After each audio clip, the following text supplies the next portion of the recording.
Welcome to the Tech Egg. Don't get scrambled. Enjoy the video.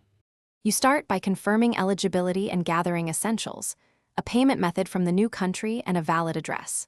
Open the Play Store, tap your profile, then Settings to view account and device preferences. If the option to change country appears, choose the new country and add the new payment method now. This tells Google you're moving. Once done, make sure subscriptions and app data are backed up because regional availability can change what you can reinstall. Next, follow the in-app flow.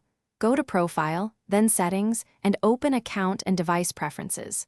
Under Country and Profiles, you'll see an option to switch if Google detects a new payment method or IP location.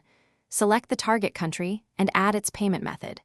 If you don't see the option, create a separate Google account tied to the new country or update your home country in Google Payments. Make sure to wait 24 hours after changes for Play Store. Finish by restarting the Play Store and clearing its cache if apps and prices don't reflect the new country.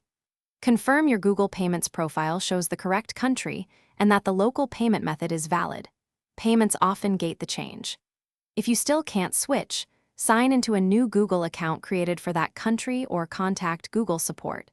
Avoid repeatedly toggling VPNs because inconsistent IP locations can delay or block the change. One key tip: clear cache first.